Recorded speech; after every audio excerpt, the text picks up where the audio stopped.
Loading. System update.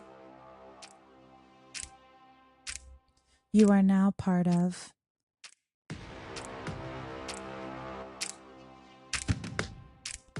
the herd.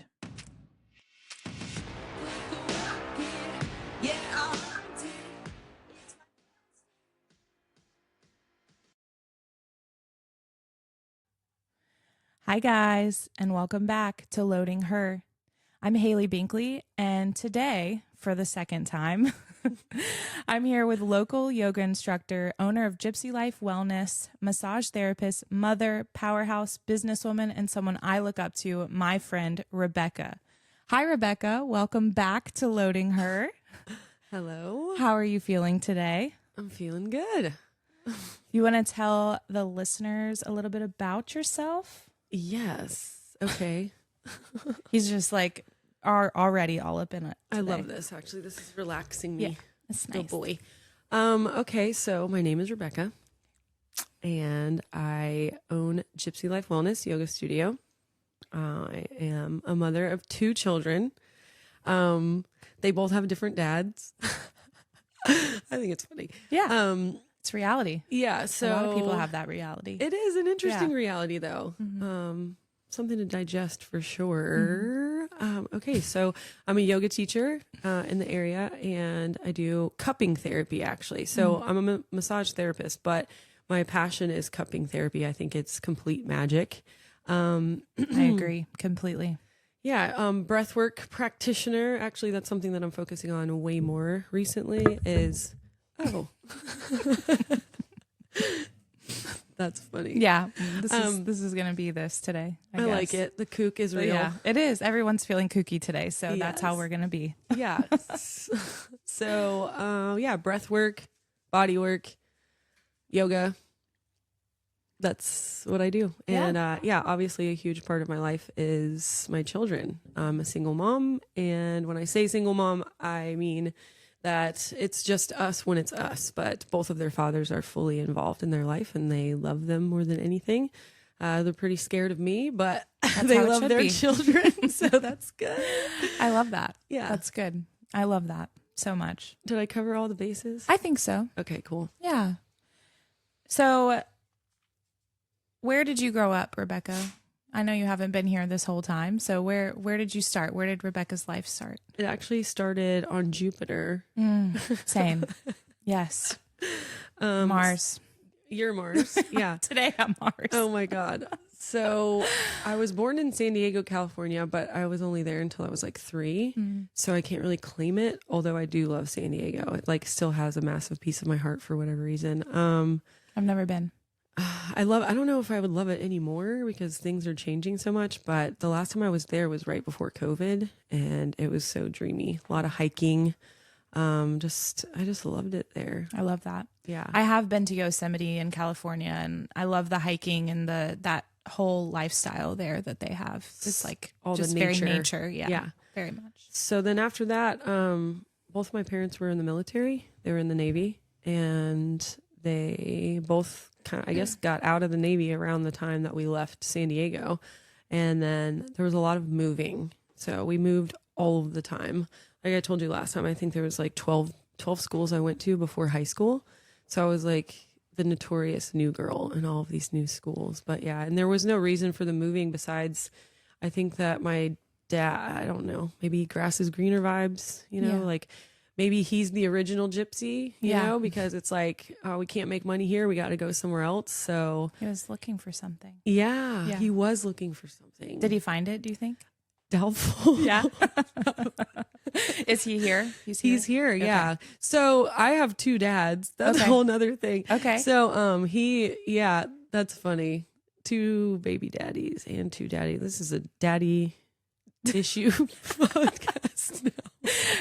Daddy issues and myself, so I understand. Daddy squared. Yeah, it's that masculine energy. I talk about that a lot. Is that I was searching for that masculine energy. Oh, sure. Yeah. I wonder if that's what he was searching for. Yeah. Just kidding. You never know. But yeah, he's here. Anyways, so yeah, San Diego and then a ton of other places, and then landed here when I was like 11, and we moved over on 30A, and I've been here pretty much ever since then. I've moved away and come back, but yeah, so there's how I got here. So this is home to you now? Is that how you feel? Yeah, definitely. I feel that way too, coming from Atlanta. I've been here 11 years and I'm like, this is home. 11 years. That's really like not that long, but this place, it has a really home vibe if you choose to feel that way, I think. I've met some of the best people I've ever met in my life here. So that's why I stayed. Yeah. So what part of your childhood do you think shaped you the most into the woman that you are today?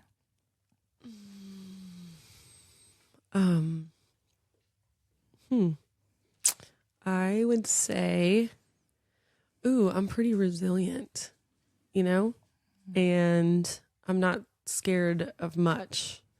And I would assume that a lot of my fearlessness came from the way I was raised, possibly, being new in a new world often. The new girl all of the time, having to like reinvent. I remember in 4th grade, I went by Becca. Which is just for like randomly, like, oh, I'm Becca. Yeah, I was like, well, fuck, I'm gonna if I'm gonna be new all the time, I'm gonna like try this. Like, well, how does this feel? I don't like that though. Did that feel weird? Yeah, it doesn't fit me, I don't think at all. Becca. It sounds so, I don't know. Valley girl? Yes, so California. Oh my God, that's what I was trying to get back to my roots. Call me Becca. I'm actually reading a book right now, listening to an audiobook, and it's Count My Lies, and she moves around a lot, and she comes up with lies each time she goes to a new school. And she's like a new person each time, and now it's like bled into her adulthood, and she's lying through her adulthood too. So yeah, it's interesting that's like. Did you invite me here to expose me? Yep. Just kidding. That's what this is, guys. We're exposing her. This is an intervention. What are you lying about? That is so funny. Yeah, I thought it was funny. It's weird because last time I don't think we I told you that I was listening to that book, so that's funny. I love that. If you could describe your younger self in 3 words, and words, what would they be? 3 words to just my younger self? Yes. Oh, curious, tenacious, and what's a word for like overthinking? Anxious. Oh, damn it. Yeah. God, that sounds so boring. Yeah. Probably anxious. Yeah. Actually, since the last time I saw you, I've watched the movie Inside Out 2. Okay, get ready to cry. I haven't watched it, but I've heard that I should watch it. So it's basically, you know the premise of the first one. It's like emotions. Right. And super cute. So brilliant. And so in the new one, like the chick that they cover, the little girl is older. And so she has different emotions. Just how they break it down, it's so beautiful. And like anxiety was one of the new emotions. And to watch it operate, there's so many qualities of anxiety that are very glorified in our culture.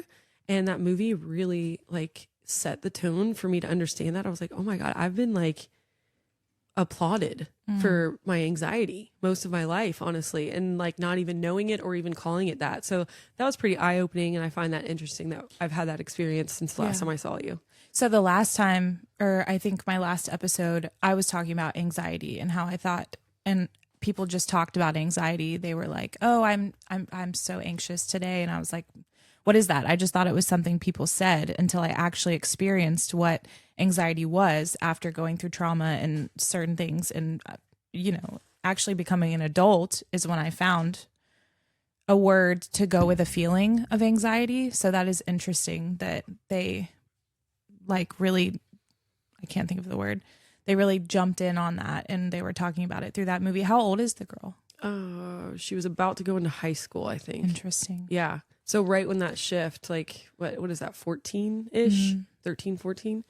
Yeah. And that it's just so interesting to really fine tune and understand like what that experience is. Cause I would have told you a few years ago that I've not, well, let's go probably 5 years ago. I would have said like that I've never experienced anxiety or depression. But as you start to understand like what that actually means, it's a little bit more little bit more detailed than you would have imagined. Mm-hmm.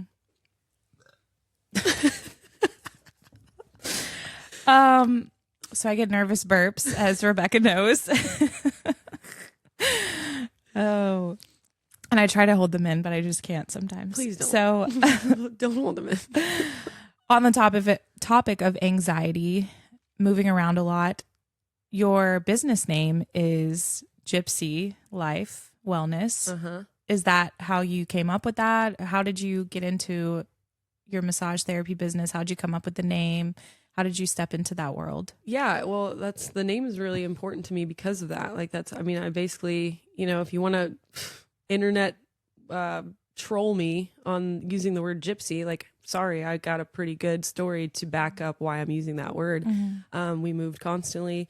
And also being a massage therapist, as you know, or a yoga teacher, as you know, like, you can't just like set up shop and expect to do well. Like, it is very much a gypsy energy of like, in the beginning of my career, I was all over the place, like teaching here, teaching there, teaching here, teaching there, doing massages over here, going to that person. You know what I mean? Like, Yes. You're just always hustling, Yes. basically, to build your Carrying name. that table on your back. Yes. I mean, in the beginning of my career, I was going to Mirror Image CrossFit and knocking out 6 CrossFitters in one day, charging a very, very small amount compared to what to get my name out there. But also the experience that I had was incredible, working on all of those athletes, which that's my thing, is like working on athletes primarily. And so it was just, So, I mean, in essence, Gypsy Life Wellness is like this vibe of having to like hustle and do your thing, and you're never in one place if you want to, be successful. So it's been interesting how that's kind of shifted, because now I'm a mother, so I'm not going to be like pinging around the globe. Right. Not now, right? Until they're older.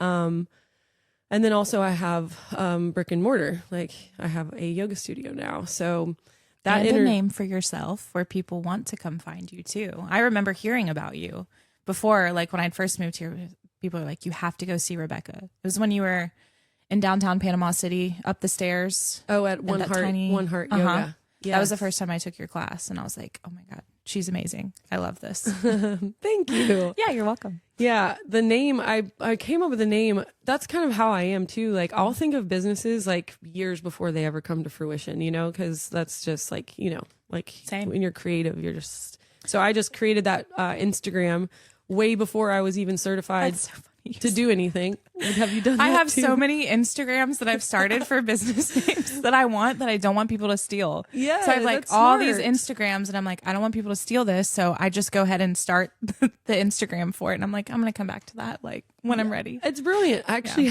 I have one that's called Eat Like a Gypsy. And I'm like, I love that. I don't know. Travel and eat. Yeah. Travel That's and eat. amazing. And then I cook very well, actually. I will pat myself on the back. I'm a badass cook. So I like to say the same about myself, but I don't know if my boyfriend would agree or disagree. But I love it. He says he likes it. Who knows? Oh my God. But I see your videos and stuff. All your food looks so good. Well, thank you.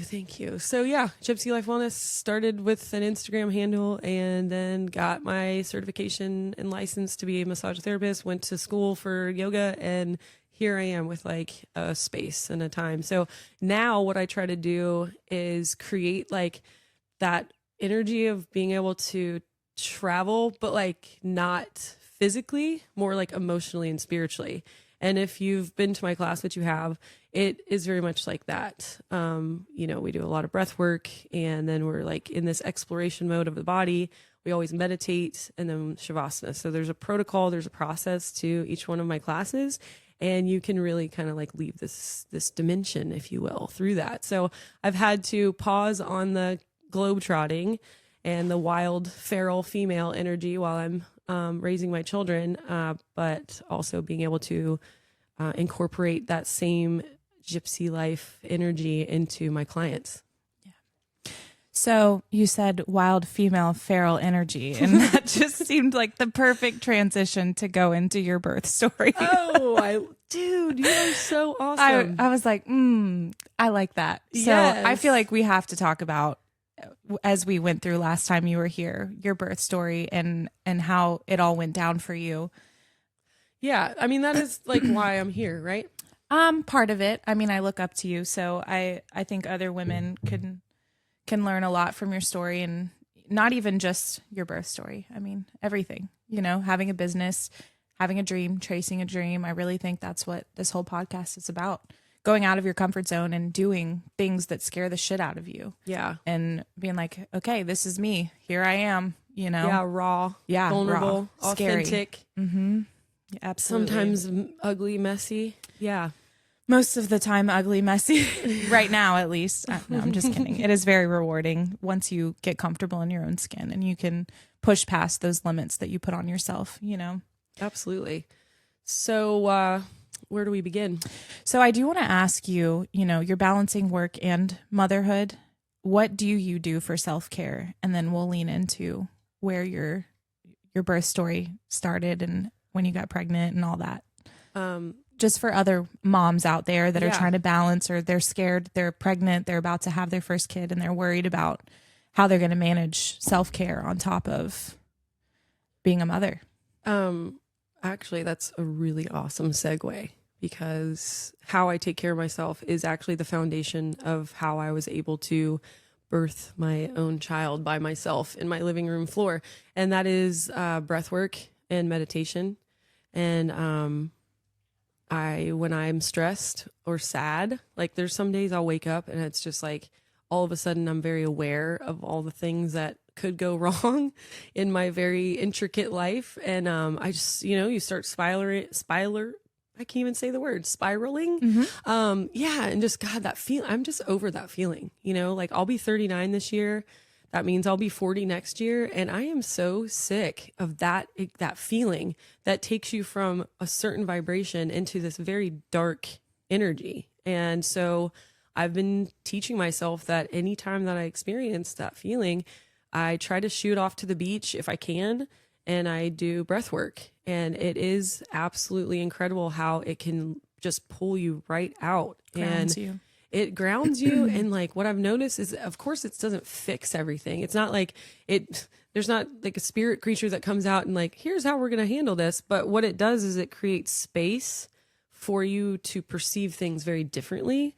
And so I'll have business ideas after breath work or during breath work, during meditation. I'll have solutions to certain problems that I thought were very massive, so there's a lot of unblocking that occurs in breath work. And I think that we talked about last time, like the foundation of manifestation is the unblocking process. So if you can use your breath to unblock, you are literally on your path to manifesting whatever it is that you're wanting.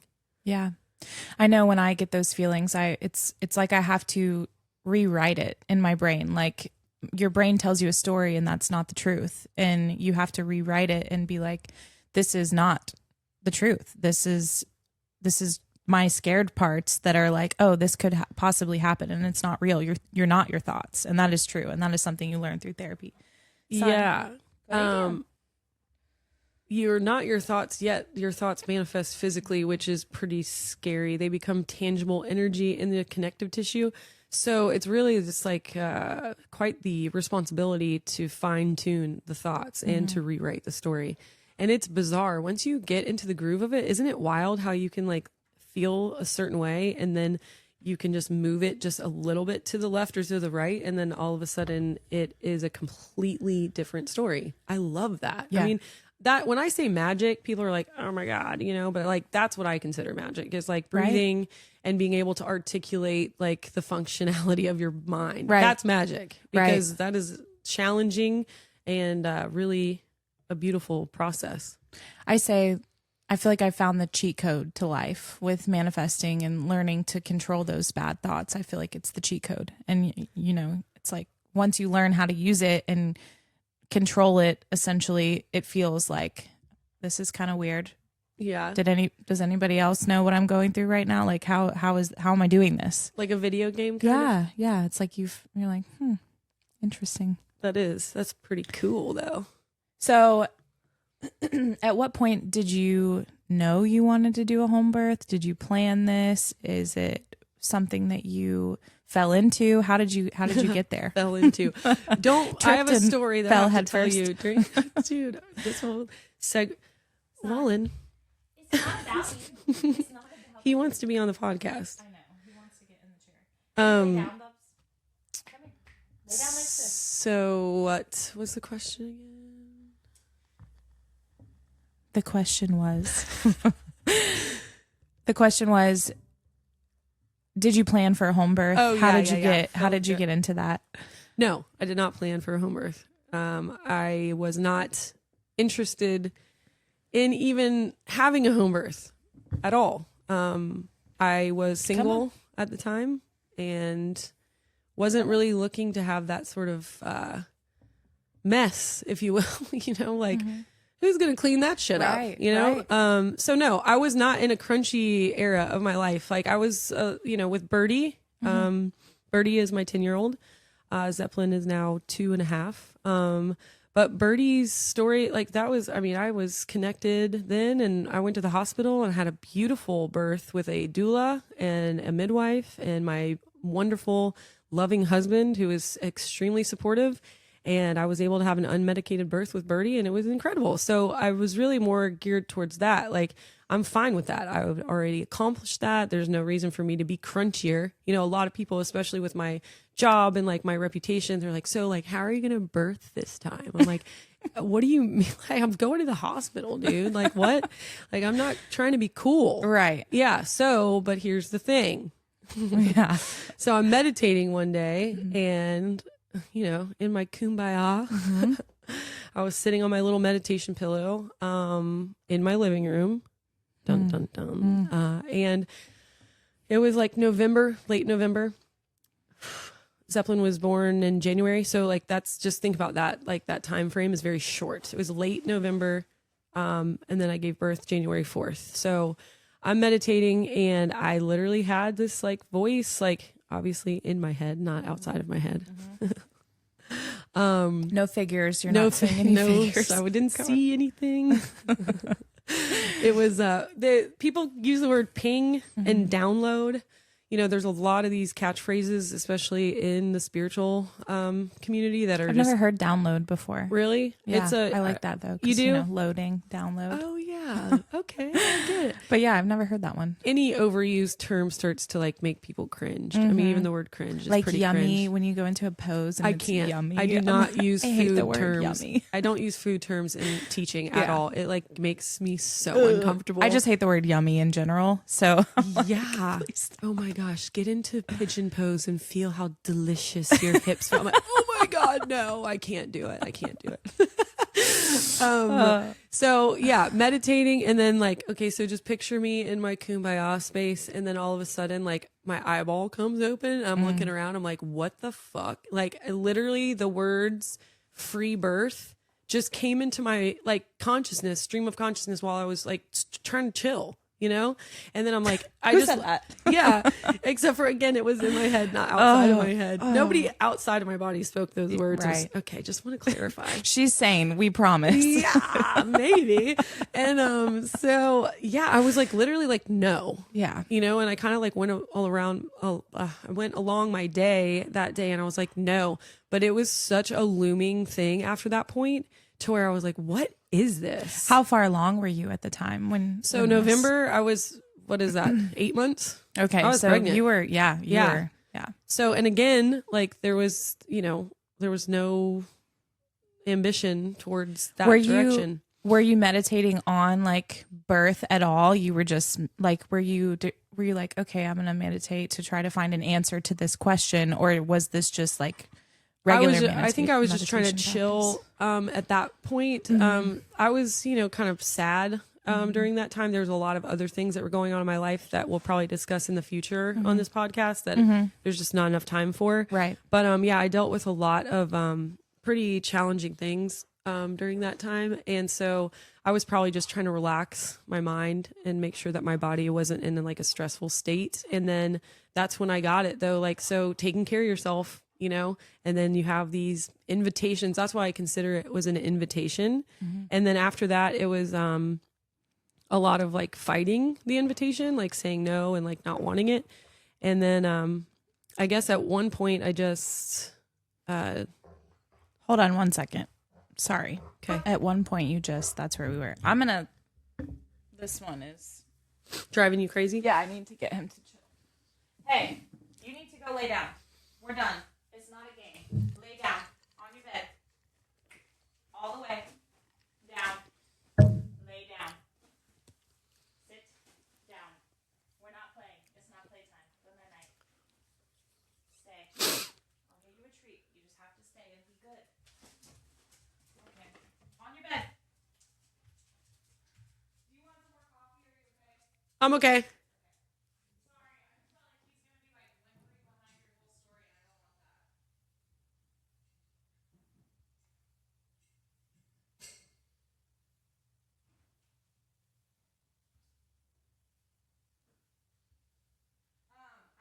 I did remember too that I'm gonna talk about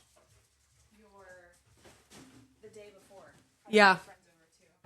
Okay, you have to be good, Wallen. Be good. You chill. You're being good. Sit. Good girl.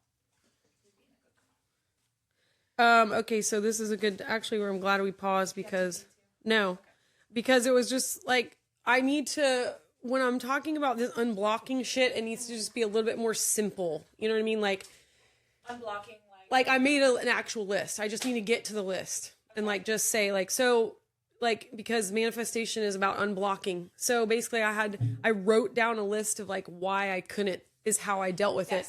I was still not 100% going to do it, you know? So, so, shit, and I even just repeated back what you said. Yeah, at one point. Okay, so we'll start there at one point, and you're like fighting with this. Yeah. Okay, and then I'll be like, so, you're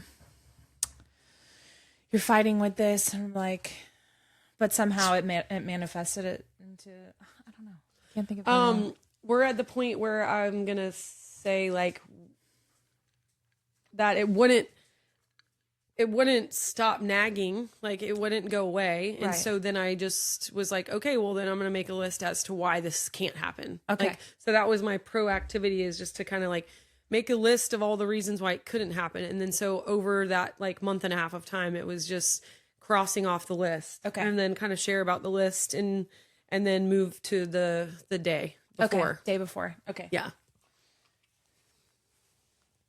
You can take however long you need, and then you can say it whenever you're ready to. Do you want to see yourself? Okay, so wait, like, what am I going to say again? The camera got moved. Did it? I don't think so. Oh, no, I just have this moved over. That's all. Oh, yeah, we're good. I thought I was messed up. Say that again. I'm sorry. I wasn't listening. So you're going to push play and then I'm going to start talking again? Yeah, but you can take a pause before. Oh, yeah, I'll pause. I didn't even press pause. It's still going. I'm just going to edit it out. Oh, okay, cool. So you can just pause whenever you want, and then like enough for me to be able to cut it. I'm going to pause and then just be like, I'm going to make this really simple, you know, and like move in. Like, and so it's...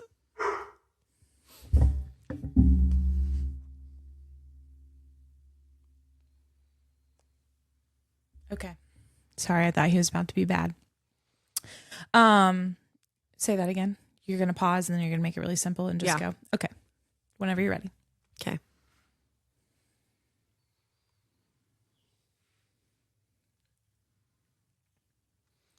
So I can try to just make it super simple, actually. Whenever that invitation was sent through the waves of the metaverse, I'm just kidding. From Mars. Yeah.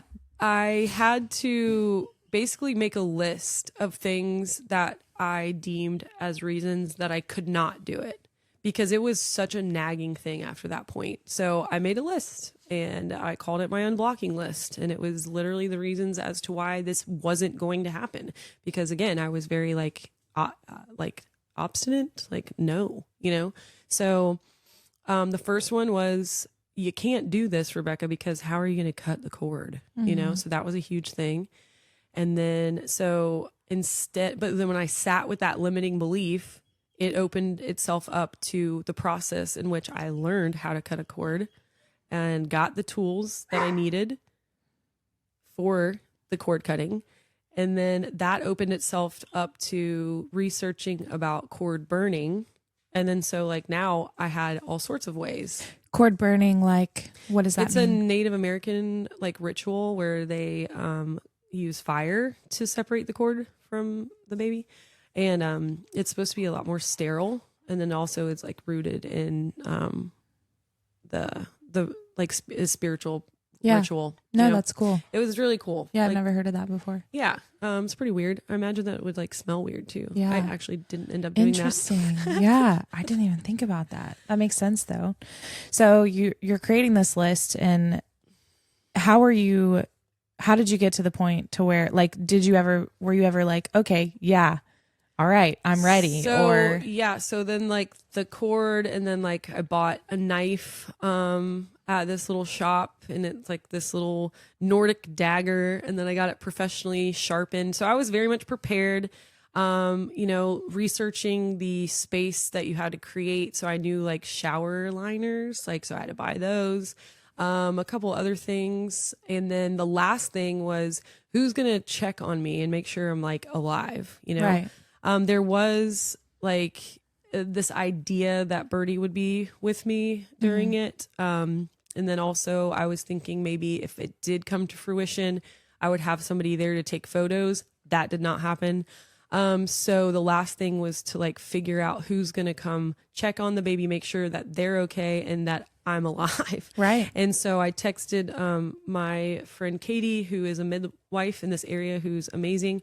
And I said, hey, how much would it cost for you to come by and make sure my butthole's intact? And I was just make really, sure I have two holes and not one big one. I'm like, I literally texted her that, and she was like, God, you're weird. I guess I should say 3, but that other third one doesn't count. And on the next episode of Loading Her How Holes. How many holes do we have? That's a controversy sometimes. I'm sure it is. I can only imagine. Anyways, so yeah, I was like, okay, so if 1, she can't or won't, or 2, it's like $1,000. That I was basically looking for reasons why I couldn't. Right. Okay. Right. So then why are you being bad today, Bubs? she responds and she said, $150. And I was like, damn it. Yeah. That's so cheap. when that was the moment where I was like, bro, like, as long as everything continues in this way, this shit is actually going to happen. And and then I just cruised on. After I did my limiting belief list, I just started listening to a lot of podcasts about free birth and doing a lot of deep meditations. What is the difference between, like, what is free birth considered? Like, what? Free birth is actually really beautiful, and the movement is rooted in generational trauma breaking. So free birth is just anything that's like not at the hospital. So generally people have a doctor there too, like a midwife or their husband, who like builds these like beautiful little spaces. Aww. Oh my God. So many wonderful stories of supportive men, like really like still make me cry, honestly. I love that. Yeah. And they are out there. I hope so. I'm just kidding. Yeah. I thought so. They weren't for a long time. Yeah. Yeah. Those stories were super wonderful. And then also having your other children present, that's a normal thing, which we'll go into that with Birdie in a second. But yeah, so I listened to podcasts, did meditations, lots of breath work, and a lot of praying, honestly. And at that point, I had surrendered completely. Like, I did the work of like unblocking. That was a bird. Yeah, I know. It looked like a big bird. Looked like Big Bird? Yeah, big bird. Just kidding. Yeah, so the list, limiting beliefs have got to be completely eradicated in order for any manifestation to come through. This is not just with like free birth. This is for anything. Like, what do you want? Okay, figure out what you believe about what you want that's keeping you from getting it. Because if you believe you're not going to have it, or it's not going to happen, it's probably not going to happen. So anyways, did that. I'm sorry. I think he has to go out. Okay. I'm sorry. I should have done that earlier. Come on, Bubs. That's what he's trying to tell me. I should have. Come on. I'm sorry he's so needy today. This is what I was worried about last time. I don't think that it's like affecting anything though. Do you?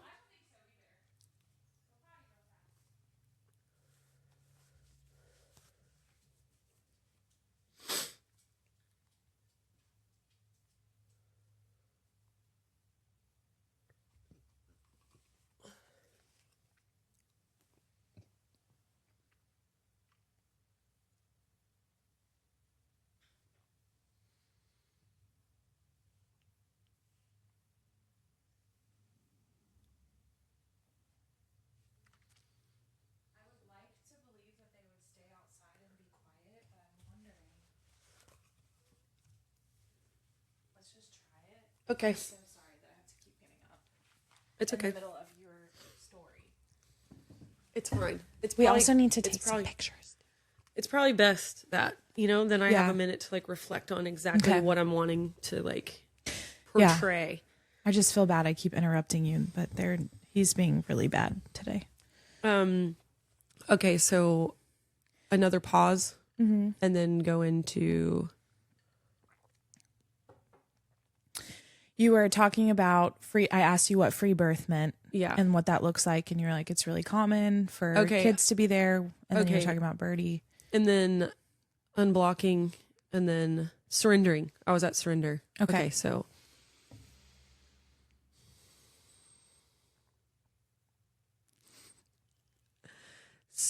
after the unblocking process, yada, yada, yada, surrender. Like, but you have to put in the work in order to surrender, like in any case, right? Does this make sense? Absolutely. You have to put in the work and then you have to let go of the work. It is such a paradoxical, like, mind fuck, honestly, all of this stuff that I know why people go, yeah, that's wackadoo. And they just keep on moving on. Why? Like, why is it that way? Why? It makes sense, kind of, just because it keeps you learning. I think that it has to be paradoxical because you can't just know always. Like, it's interesting, like, when you think you know, it shifts, so that's, yeah, right. Yeah, psych. Yeah. So after that, I was in the surrender mode and just listening to podcasts, and like I said, the free birth, and that's kind of what I pictured, was there would be support of some sort there. I wasn't actually setting myself up to be completely alone, right? I thought maybe somebody would be there. My brother lives a mile down the street, whatever. I was open to however it was supposed to be for it to go that way. Right. But then, so a couple nights before I went into labor, I listened to this one podcast, and out of all of the episodes of that podcast, there was only one chick that did it solo. And I just happened to like get to her freaking story like 2 days before I go into labor, which all of this just to me is serendipitous almost, or 100%. I don't know. Yeah. So I heard that story. I cried. And then I was like, fuck, this is what I'm supposed to do. Like, it was so resonating. Like, I was like, are you kidding? I remember my big old pregnant belly. I was like, going to the bathroom from the bed from listening to the podcast. I'm like, seriously? Like, dude, why? Like, literally, why? What's the point of this? Like, why does this make the most sense? Why is this going to be what it is? Shared it with a couple people, which is the funny part. So, not funny, but a couple of people that I told, of course, they were terrified. They were very respectful, but out of love, they were like, please don't do this, Rebecca. And I'm like, I'm not going to do anything. Right. I'm just going to be led. Right. And in that situation, there will be no fear, and I will be doing what I'm supposed to do. Like, there's not any forcing that will occur here whatsoever. So don't worry about that. And if I need help, I will call. Like, I'm not... there has been stories where women like were so attached to making this happen that it was bad. There was death involved. Right. So I knew that there was no ego aspect of this process for me whatsoever, which was weird because really the whole time I'm like, you're full of shit. That's kind of how you feel until you think you're completely full of shit. So that's how you know. Like, yeah, that makes sense. Like, looking back, it's like, oh, so it was a joke and then it was real. And that's how I know. Yes, absolutely. You're like, nope. Okay, I guess yes. Yeah, all right. This is what we're doing. Yeah. So I guess where does that put us? So day of. What's that? Day before? Yes, day before. I for some reason consider it all one day, but yes. Oh, yeah. Day before, like, did you know you were about to go into labor? Like, obviously you knew at some point, but what did that look like for you? Did you have plans? Like, what it were worked you out doing? so perfectly because, like I said, like co-parenting, sharing, there was a lot of worry that like Birdie would be with her dad because I really wanted her to at least be there. I mean, I had desire for her to actually be present during the birth. As we move on with the story, you'll know how that turned out. But it was just really perfect that she ended up being with me. And because I can't imagine it any other way. And so the day before, Pam Leverett, somebody that I love very much, she came over. And what was funny is like she was supposed to come over a couple times before this occurred. And it just happened to work out on that day. And she came over and she did like this ceremonial tea with me and Birdie. It was so sweet. And she gave me this mug that she made with her hands, which is so loving. And she also gifted me this necklace that she got from a shaman. It had like turquoise and like a shell, and like it's beautiful. And I put it on immediately when she gave it to me, and I swear that I started contracting, and I was like, dude, why are you just always making shit up? You know what I mean? Was she there when you started contracting, or you just... No, it was afterwards. Yeah. No, she left. She just popped in. I was like, okay, see you later, love you. Yeah. And then the day went on, and then my friends came over for dinner. I made salmon stir fry. Yum. And you know you have to cook for me now that you've bragged so much on it. We should exchange meals or something. I would love that. Yeah, that'd be fun. Salmon stir fry, maybe. Sounds good. Okay. Yeah, I cooked for like 6 people, and Yeah. I'm like holding the counter, and like, I'm pretty sure this is contractions, you know, like that pressure. I was like, okay. Were you guys just planning to have just like a little dinner get together? During my pregnancy, my friend group was like my family, and there was a lot of dinners at my house, and also at Matt Cole's house, and there was just a lot of closeness with my friend group. They really supported me through that time, and I really appreciate them. So they were all there that night, which is really awesome. Natalie Ryan, Brittany McLaughlin, and Matt Cole. And so, I just could start feeling the energy starting shifting in my body, and cooked dinner. We ate, and then they cleaned up the kitchen. I went and took a shower, and I was kind of like that. It's pretty beautiful. It's very ethereal, I would say. Like, you're just like, I maybe, you know, because there was a couple times prior to that I thought I was going into labor. And the energetics of that experience were very fear-based and stressful. And in those moments, I was like, I'm going to the hospital for sure. Like, whatever this idea was is complete trash. Like, not sure where it came from, but it's not happening. Right. And then it ended up not being real labor. So then in this situation, it was very slow, and like, it was just kind of like cruising, almost like a dream, you know? Everybody left, me and Birdie. Oh my God, she's so sweet. That child is an angel, I swear. So, you know, I had kind of thinking about setting up my birth station kind of like says like a little bit about how well I treat myself, or the opposite of how well I treat myself. I was like, yeah, I'm very basic when it comes to what I want, you know, and like need. I'm not fluffy. I don't think about fluff. I want to be better at that. Actually, that's something. I'm very fluffy. I love that. I love that about you. And also Birdie is too. And Birdie is teaching me how to be more feminine, and teaching me how to like fluff things up and like be, you know, excited. I wouldn't say I'm feminine. I just like comfort. I think that you're pretty feminine, actually. Thank you. Yes, I love that. Very. I don't get that a lot. I like it. Yeah. Well, I mean, when is Birdie's birthday? Is she, what is she's her an sign? Aries. Okay. Yeah. So I have these shower liners in like one blanket, and I'm like, That's good. Yep, here we go. Dexter. Oh Just my Dextered it up. God. That is hilarious, dude. I'm obsessed with Dexter. I love Dexter. I haven't seen the new one yet, but It's Dexter. phenomenal. Oh, great. So yeah, just Something get to ready. look forward to. Oh, absolutely. You'll Okay. binge watch it probably in one day. Okay, I'm gonna start when you leave. Do you have any ice cream? Okay. So yeah.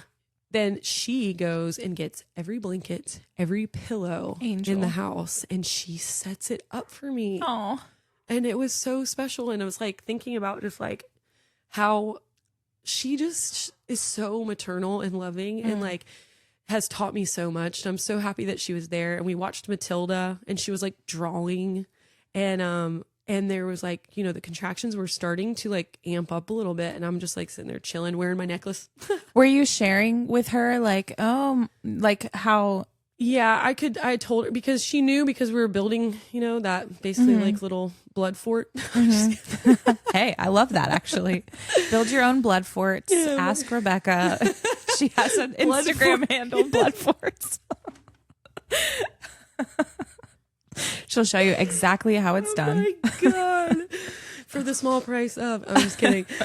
So what the heck? Yeah. So she's drawing, and I'm like, oh, you know, I'm feeling things, you know, it could be the day. And then all of a sudden, dude, she changed. Like, she was getting so needy, and like, I'm so sorry to interrupt you. I'm going to let them in so he'll stop barking. Okay. I just don't want us to get into like deep into your episode or to your story. And he's fucking going ham. I'm gonna get some more coffee.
Does. And I love a vigilante, man. Yeah, same. How that cotton stuff is. Guts. Dude, blood forts, that's fucking hilarious. I mean, honestly, that could be like a shirt. Like a crop top, blood fort. Like, I'm gonna do it. You're creating like swag of the future. You realize that? Every guest could there could be fucking swag for it. Like, how insane. I've been doing that, making merch. What? So, yeah, I've been making merch. So, yeah, I'm going to make a Blood Forts shirt, and you and I can both have one. That's hilarious. Oh, my gosh. I love it so much. Are you feeling okay? Yeah, I feel great. And I think I know exactly where we are. Okay. Okay. We're doing good on time. I know, not that it matters, but... Oh, that is good, though. I'm always worried that it'll go too short, you know? Yeah. All right. Hold on. So we were... Birdie was setting up the fort for you. And then she was getting needy. Mm-hmm. She's like switched over. She was coloring, and then you were talking about how she... Okay, so how should I segue into that? So you could do a pause. You don't have to pause as long as you can, whenever you're ready. Okay. And you can say... Because I'm pretty sure the last thing you were saying, like she was setting up the fort, and I was like, were you communicating with her? And you were like, actually, she switched over. Yeah. So you can start there, or I can ask you again. Like, were you communicating with her on where you were at? Like, tell me again, were you guys talking about the contract? Yeah. Okay. Let's do that. Okay. So... Were you communicating with Birdie that you were going through contractions, or how was that? Yeah, I was just kind of explaining to her that I was having these feelings, and then, that it could be today that we get to meet her sister, and just kind of, light. And while she was, go ahead. I was going to say, that's probably so crazy to think about as a 10-year-old. Like, my sister is in there. 7 then. Oh, yeah, that makes sense too. Yeah. My sister's in there. My mom is about to get her out. Yeah. It's probably just so wild to wrap your brain. I just think about stuff like that. Yeah, to be in that visceral understanding of something that, I think about that all the time. Like, dude, like I look at my babies, I'm like, I grew this inside my body. That is nuts. That is nuts. Nuts. Especially when they're 10 and like have personalities and talk and walk. And like telling me, like teaching me most things, it's just, it's so amazing. So she was in the know and she was very present, but then like she got needy, and it was so weird because probably my energy was shifting big time. Like I was getting a little bit more sensitive to like everything, but in that shift on her part, I recognized that there's no fucking way that she can be there unless there was someone there to also support her, which the person that was going to take the photos, like that was the person that was also going to be in support of Birdie, but there was never that space or time where another person could be there. Does that make sense? Yes. Like I was very aware that there was no other available energy for me at that time. So, yeah, so actually at that point I took the necklace off and I was like, we got to go to bed because this is not going to go this way. Because basically we were sitting there chilling, waiting to see if anything happened. So I'm like, okay, maybe not today, baby. And then we went upstairs, we went to bed.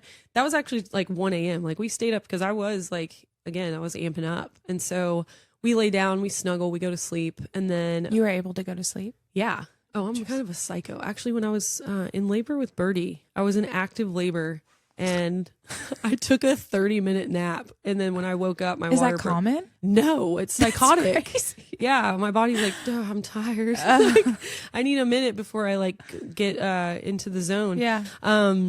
Yeah. So we went to bed, and then I was like, "Oh, maybe not today," And then 3 a.m., which was only 2 hours later, I wake up, and it was like again ethereal feeling. It was so wild. Like going back there in my mind right now is so crazy because it felt like Sleeping Beauty to the spindle. And I was just being led. I'm not kidding. I can't explain it any other way than I was held and I was led and walked downstairs. And so basically the time frame, I was just chilling like for about 3 hours, I call them cute contractions where you're like, oh, ouch, that hurts. This is weird. And then I was like texting the midwife chick. And then also there was this woman. Was she texting you back? She was awake? Yeah, she was awake. Well, maybe I woke her up. Sorry. It's okay. Then I texted, or maybe I waited, actually. I don't remember that part. But I texted her just to say that was a hard maybe, that we were in the zone. And then this woman who I'm forgetting her name, which makes me feel like a complete asshole, but she encapsulated my placenta. So I was already in cahoots with her, and she's actually a midwife now in Pensacola. So, and she's a cool chick. Like I didn't know who she was. We were just texting about stuff, but she was very knowledgeable. So I kind of like had her, to just,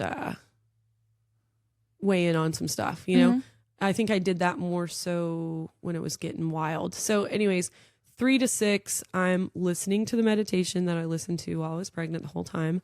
I'm doing breath work. I'm praying. Another thing too is I listen to thunderstorms when I go to sleep all the time.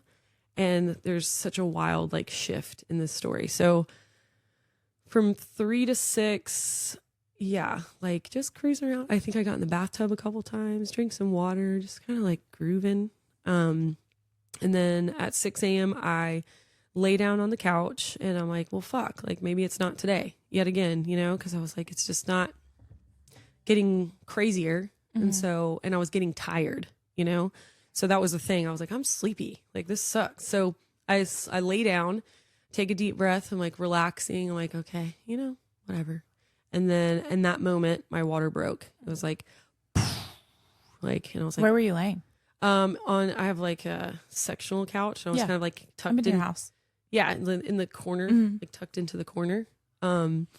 Yeah, just in your living room. Yeah, just in my living room. Yeah, so chilling there, and then that was warm too. I don't know if anyone's been able to experience their water breaking like on them. Yeah, I mean that makes sense. You don't think of it being warm because it's from so your body, warm. And I'm not gonna. Never mind. I'll tell you after, actually. But you don't think this of might stuff, be in the show notes. You don't think of stuff coming from your body being warm, and then it is, and you're like, well, that's kind of weird. It catches you off guard. Oh, it's probably about 98.6 degrees. Yeah, it makes perfect sense. But at the time, and that felt good. I was like, damn, can I just like chill here? Because I knew like from Birdie's birth, I knew that like for me after my water breaks, it's fucking game time. Like with Birdie, you're fortunate. Yeah, I am. Also, like, allowing your body just to do what it does without like intervening. I think there's a lot of just positives that can come out of that without like trying to force it or trying to control it or trying to schedule it. I think there's a lot of things that you'll be graced with by just letting it occur naturally. Obviously not always, but I think overall, with anything in life, trying to force it really kind of steals the magic out of it, Absolutely. So after my water broke, with Birdie, I was like 4 pushes after my water broke with her. Yeah. And then, so this one was a little different. Water breaks and I'm like, oh, here we go. We're going to war, baby. And I was ready. Yeah. Oh my God. So after that was when I was kind of moving into active labor, right? So there's Cute. You said cute. cute contractions. And then what There's do you like call? Pre-labor. There's like I'm like ruining it. And then it's There's warm. warm And then war. Yeah, active labor is between I think 6 and 8 centimeters. So anything after 5 is active labor. Which I tried to like check my Yeah, own I was gonna cervix. say, how did you? You can, but I'm like I was just like, Wait, and you got a big belly too. Like, how are you? I mean, Mirror, I guess. Yeah. no, I did not use a No? mirror. Interesting. That seems like a lot of work, honestly. I don't mean, know. I guess you're flexible. Oh yeah, that's what it is. Like for the belly, I'm like, how do you? That belly was big Yeah, too. yeah. I remember seeing you doing yoga with your belly. It was dude, awesome. I could do like so much crazy shit with that awesome. pregnancy. I could do headstands and all sorts of crazy stuff. That was awesome. I love being pregnant, by the way. Yeah. So 5 to 8 centimeters is active labor. When you hit 8 centimeters, you are in transition.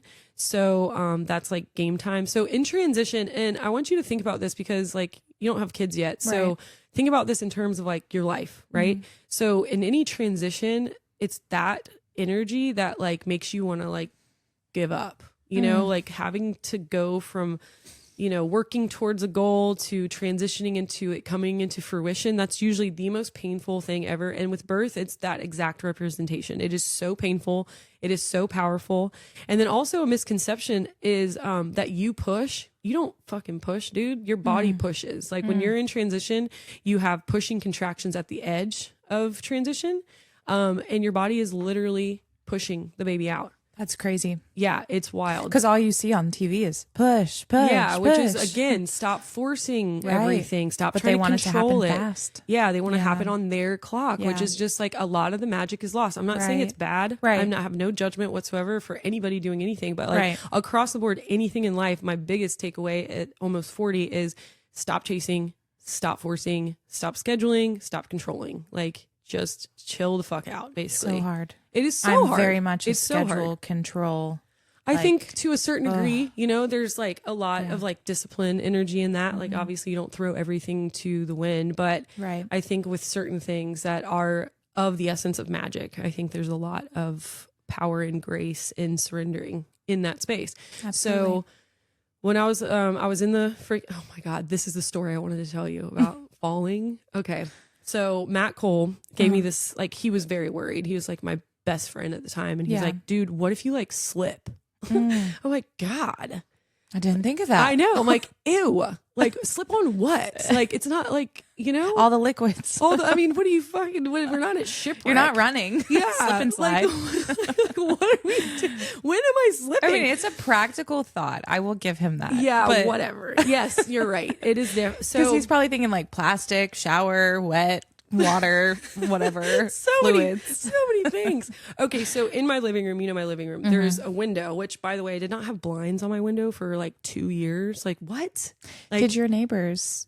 so here's the thing. Uh-huh. Okay, so I'm like big belly, like baby coming down birth canal. I look over, I see this window. So that's okay. That's the thing. The sun was coming up at that point, right? When I'm like sweating and gagging, shaking, Yeah. like pressure in my cervix like crazy. And I'm like looking around, I see this fucking window and I'm like, dude, what if Patty and Elton walk outside to bring their dog outside Oh my and then gosh. here I am having a baby in the window? Like that would be so terrifying for every person involved, right? So I have this bird painting that's above my computer that is at least 12 steps away. So I like pick my big ass up and like wobble over to get the painting. Baby in cervix. Baby coming down birth canal to get the picture onto the window so that they didn't see in the window. And I was just, I had to laugh. I had to LOL because that was like, if I What if I slip? I'm going to like lose it. Right. So, and I didn't slip. Right. I Thank handled God. it. But that was just kind of like a funny like Yeah. story that was, came to mind during that time. So that's when around that time sounds like the meditation that I listened to for support for like 2 months and also listened to twice, like basically on repeat during my labor.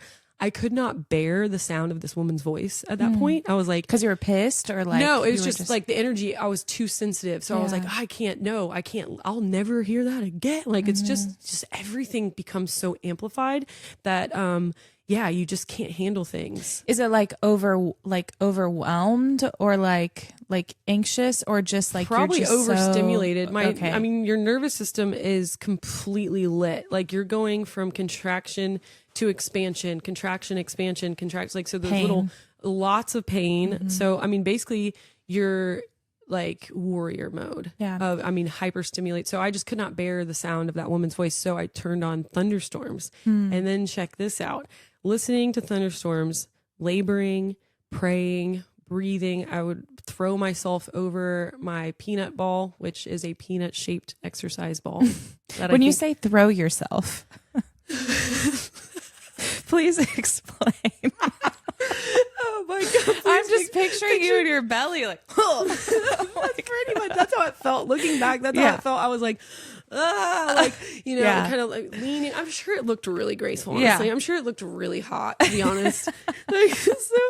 Oh my God. That's so funny. So it starts thunderstorming outside though. Oh wow. How beautiful. Like is for that? real? Like for real. So I turned my phone off. Storms. I think that's probably when That makes me want to cry. it was pretty, I don't know why. it really was like this. Yeah. It was like a hug. It was like a reminder that like, I'm still here with you, even though it was getting so intense that it was like excruciating. Right. I mean, that pain. And this is why I think that something that's really important. First of all, I would never have a platform for any woman doing what I did. Right. There's nothing about my agenda or my influence that would ever suggest that this should be your goal. Right. For a lot of reasons. Obviously, the obvious ones are obviously dangerous. It's dangerous. It's unsafe. There's a lot of things that can go wrong. I think that with that being said, why did I just say that actually? Don't do this at home. Yeah. Just a PSA.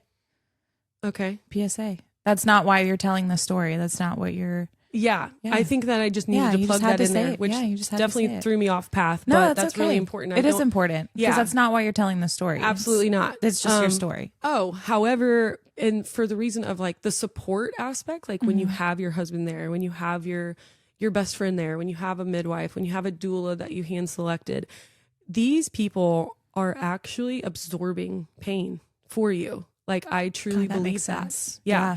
And the fact that I was able to experience this twice, once alone, like I was only with myself present, completely feeling every single ounce of pain. There was nothing absorbing or aiding me in that pain factor.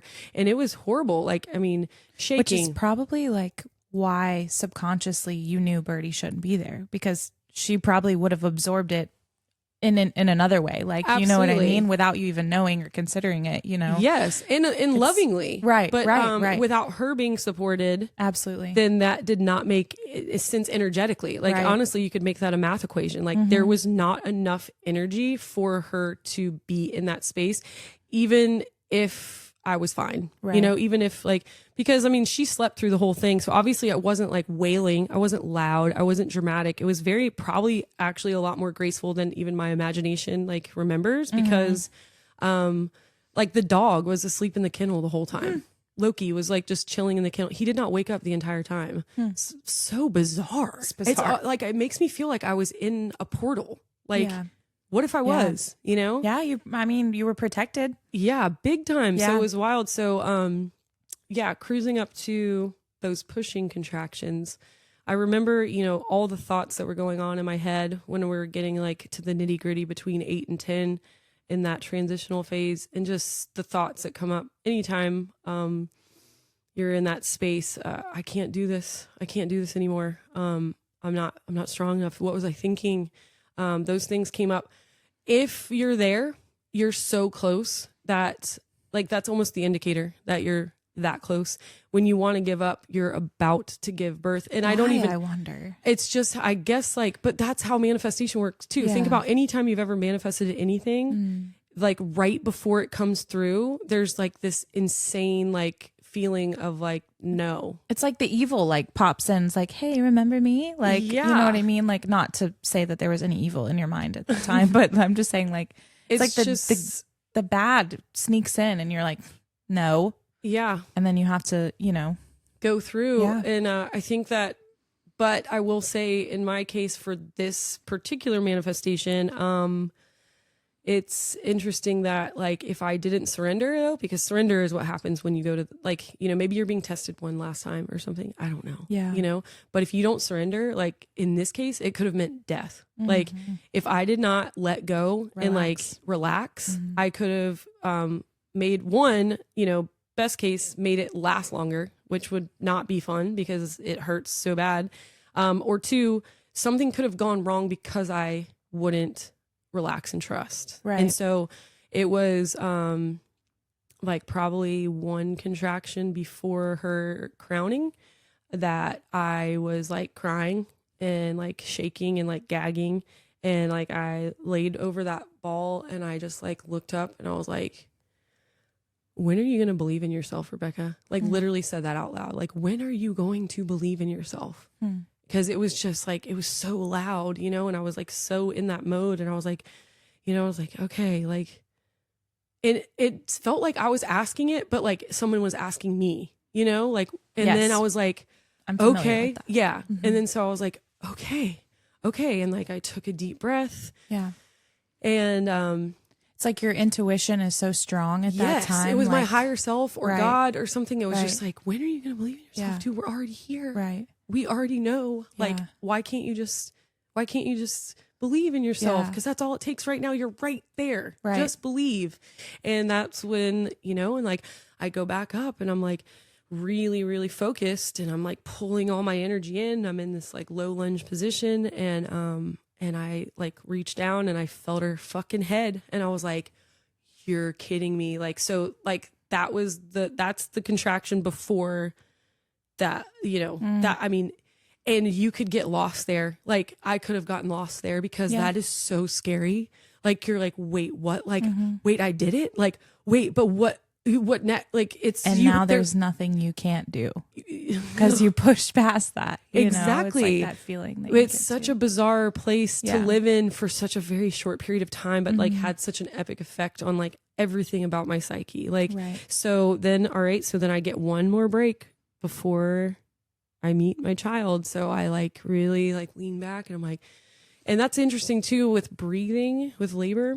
Like you do breath work so that you can surrender to however the fuck you're going to breathe. Right. Because it's not like I'm over here like doing the Wim Hof technique intentionally while I'm in labor. That doesn't work like that. Like I let my body breathe how it needed to breathe, but the exercises that I did led to the capacity for me to be able to utilize it. Does that make sense? Yeah, absolutely. So, So after that was like, okay, all of this is so fast, you know, like I'm acting like there was like 5-minute intervals. No, these were like seconds between. Right. And so I get back up and I lean in and I shit myself. You know, so it was like I had 8 arms at that point. Yeah. It was so wild. I had so much capacity. I was like just this wizard warrior. So like and you were in warrior pose when your yes when your daughter came out, which is crazy too. It is. And that art, do you have the cover art? Yeah. Yeah, I'm cool. gonna do that. Yes. Which I wanted to touch on that after this, just to kind of plug that artist. But absolutely. So yeah, I come into this position, which you're going to be able to see a piece of art that's a representation of it that my friend actually did, which is insane to be able to see. Like she just did such a good job. Yeah. And I come in and like with my left hand, I like reach down and like kind of like support whatever's happening because I'm like contracting, dude, like shaking. Yeah. And then with my right hand, I'm like getting a towel and like cleaning myself and cleaning the blood and cleaning whatever the fuck else is back there off and away from me. Like, I mean, with vigor, dude, I was like, it's like clean. And then this hand swoops under and then I grab her arms and like pull her out and sit back. And then I'm just staring at this thing that I just pulled out of my body. And it's insane. And her little eyes are still the same. Oh my God. And so I'm like staring at her and I'm like, and then like I turned primal. I turned into like an ape or something because I was like, ooh, like crazy. Right. I was like, what the fuck is this? Like, I was Yeah. like angry, you know? And I was like looking at her toes, looking at her fingers, like looking at her face. I'm like looking at her pee-pee, like making sure all her shit's like intact. And I'm just like, aggressive. You had that power. Yes. I was like, are you power. okay? Like, is this okay? Are you alive? Like, you know what I mean? Like Feral woman energy. Feral woman energy of just like, are you alive, dude? And then there was this like quiet, like pause where she's looking at me like, bitch. Yeah. She still looks at me like that, like, bitch, like, I've been here before, probably more times than you, you know? And so, yeah, I was like, you're welcome. yeah, I look at her, I'm like, wait a minute, like, you know what you're doing here, don't you? Yeah. And she basically was like, yeah. And then like I start bawling, she starts bawling, and then I like creep myself underneath this table in my living room like a little cockroach and like put her on. She latches immediately. She's eating the booby. And then like I'm looking around like, where's my phone? My phone's like so far away. It's like on the couch. I'm like, tight. Like I have no clue what time it is. Right.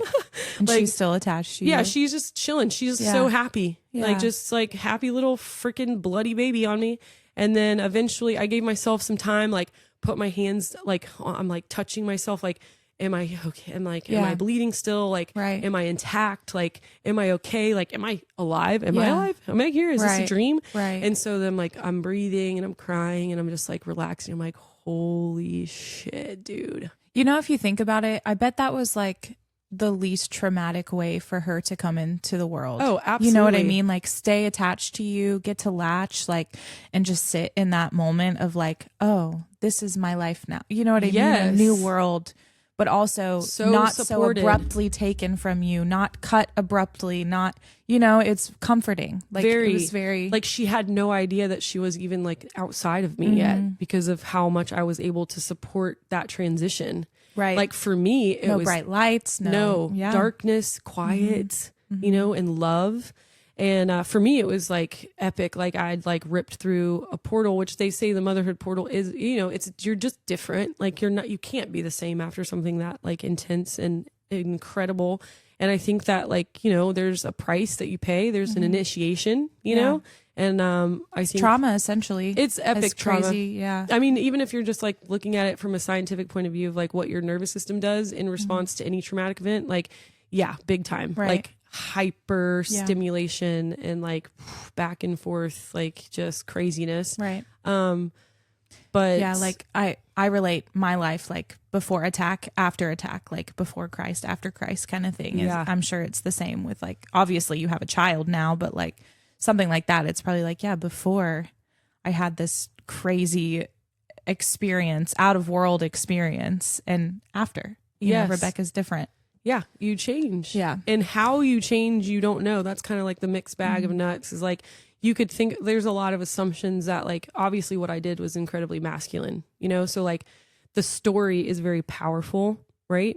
Like, but the product that I received from the power was complete and utter vulnerability. Like I changed as a woman big time. Like I mean, I'm a hard ass for sure. I'm not very nice, especially to men who I don't trust. And so, yeah, I don't really, there was kind of even like a vibe of like, what's even their purpose, you know, like give me your semen. Right. No, you know, and then like fuck off. But like, I definitely learned like just in the energetics of like support, just by being someone next to you, how they can absorb like that sharing, which also makes it very important to like who you choose to spend your time with. Absolutely. Because just like you said, like Birdie's absorbing things like without even her consent at that point, you know? So I think we're always doing that with each other, is absorbing each other's energy, and like what you put out, you're giving. And it's just like, there's a lot of accountability, a lot of responsibility, and being something that is of good nature. And I think that when you're choosing a partner, that's something that you should think about. Like it's not you, it's physics. Right. You know, like I'm not trying to be hard on you. It's just physics. Right. Like, even the rooms that you choose to go into. I mean, I know, you know, having to go into certain rooms that I don't necessarily want to be a part of, those certain energies, you have to learn to protect yourself too. Yes, especially boundaries. After, big the time. rawness of, you know, the healing process. Yeah. Yes. And so I became a lot more soft from this experience. A lot more which is probably great for your daughters. You know what I mean? Like this version of you is probably like exactly what they need, rather than absolutely. I mean, That's I just know for myself, like with that energy towards men comes bitterness a little bit and a little bit of anger. And once you get to that point of like, I mean, still sometimes comes up for me, but you have that softness. And I think that's exactly what a little girl needs to see, you know, is that soft side of, we don't need them. I'm just kidding. We do. But, we do. You know, having that softness and that is such a beautiful point. I actually really appreciate that. And it's so true. And like, that's the thing. It's like, you know, anything that I've accomplished, anything that I consider like a success for what I've created or what I'm doing, like I'm very proud of myself as a person, but that is definitely a thing that where I don't preach like boss bitch shit to my children. Like I'm not like, you know, you shouldn't like, I think that I'm showing them what I have to in order to do what I've had to do, right. But I'm not bitter. I'm like, hey, you know, like being married is beautiful, right. You know, like I was the right person. Yeah. I was married to Birdie's dad for 8 years. It was wonderful. We were completely in love and we made a baby out of absolute love. It was amazing. And I don't want just because it didn't work out or, you know, because of other choices I made for them to not feel like they absolutely have that on their horizon if that's what they want. And that was a huge shift actually. And I appreciate that perspective because I'm very much supportive of things that I was a little bit more harsh about before, you know, and just really the desire in itself to be supported wasn't something that I had, you know, and maybe I had to prove myself to myself first to even have that feeling. But it was kind of like, I don't know, like I had to make myself proud, I think, first before I was going to ever be willing to surrender to a man. Yeah. And you have to see it in yourself. Yeah. And absolutely. Like, you know, and that experience with Zeppelin brought me into my soft feminine era, you know. Isn't a Zeppelin an airplane? It's like a blimp. Oh, it's like blimp. that. Yeah. Okay. Like that I knew it was something that flies. Like, yeah. I was like, that's kind of interesting too, to think about. That is interesting. So you've done this powerful thing where you've been all on your own. You said you were looking for your phone. You reach for your phone. Who do you call? Who's the first person you call? What do you? Oh, so I had to army crawl to the couch, you know, because I have this baby that's like on the tit and then also still attached to the placenta inside me. So I like crawl super slow over to the couch, grab my phone because I have to take a selfie, you know? I have a placenta question though. Go for it. So did you plan to like, you did research obviously and you know that you have to birth the placenta afterwards. Were you like, oh, I'm going to leave this in me? Did you feel it was moving out of you? Like, how does that? No. So I'm a huge advocate for delayed cord clamping. You know, cause like watching it like right when the baby comes out, they're fucking clipping that. I'm like, oh my God, what is going on here? Unreal. But, so I knew I was just going to let it chill for, you know, until I felt, cause really it comes on its own. Like you'll feel like another like contraction. Which makes sense. Yeah. You'll start getting contractions again. And it's like do they usually pull it out of you? Like how does that usually? So. I mean, I didn't let people touch me in the hospital. I'm like, get the fuck away from me. Like I let my body do what it needs to do. Like I was able to do a lot of things because of the, you know, knowledge that I had with Birdie. I was able to execute a really badass hospital birth, which is very possible if you're extremely like boundary oriented. Right. So, I think they do actually kind of force it, you know, and I know that there's been some stories of hemorrhaging that occurs from like kind of forcing the placenta out. So that's kind of dangerous. I mean, I know sometimes they'll grab and pull the head and then or this plunger thing. And then their head's deformed, you know, not to shame anyone who has ever been through this, but it's a wild world. Aggressive. Yeah. It's actually interesting, you know, in terms of like some people's perspective of what I ended up doing is actually so much less barbaric than the shit that happens in the hospital. You know what I mean? But it's like we're so kind of made it a business. Well, made a business out of it. We're so conditioned to thinking that like I don't know. You know, that's like it's whole it's own whole like controversial topic, but it's wild that someone could be like, you're crazy. I'm like, no, actually I just was led by my body and my breath and God. Like, so I don't really know if that's that fucking crazy. It's then just going not into traditional. Or like what's crazier than going into like basically like the setup of what I feel is insane asylum vibes with all these people, white light people, crazy don't really fluorescent know. lights, just plunging your baby out of your. Again, though, hospital births can be beautiful. Absolutely. And you can be so empowered by like the choices that you have and comforted. and protected. supported, Yeah. you know, and also that pain absorption, man, you know, Right. trying to get that pain absorbed. And I'm not saying either that all doctors are like that either. You know, there's different versions of everyone. Nothing Absolutely. is linear. So the first person you call, you pick up your phone. I pick up my What do you phone. do? I call You take a Logan. selfie. I took a selfie. Yeah, you took a selfie. Which is such a badass picture. I love that picture I love so it much. Too. And that's how I heard about your birth story. I saw that. I was like, this bad bitch. And that cord, you can see the cord attached to the baby still. It's so crazy. I need to look back on it because I didn't see that. So of course I called her father, you know, and that was fun. I was like, hey, what's up? And like, what time is it? So it was like 7:45, almost 8 a.m. Okay. So normal time. Yeah. Like, hey, I just I'm woke like, hey, up. what's up? And then like, she's like kind of cooing in the back. And he's like, what is that? I'm like, oh, it's just your baby, you know? And he's like, what? And I think he started crying a little bit. Aww. I'm like, yeah, he's like, where are you? I was like, I had her at home. Like I told him that, you know, it just sounded crazy to most people. Right. And I was like, I promise I won't do it unless it just happens. But yeah. So he ended up coming over and, this scene, I want Emily to paint this thing too, because it's hilarious. I'm in that like, you know, sectional and nooked up in the corner and, there's like shit on my feet and blood on my face and on my arms, my hands. Battle and there's this paint. Yeah. And I'm like, I look pretty hot though. Yeah. My hair looked great. I mean, the picture, you look great. Like you really do. Funny. Honestly. And like, did she get up, look in the mirror first? No, I army crawled to the couch and then chilled there.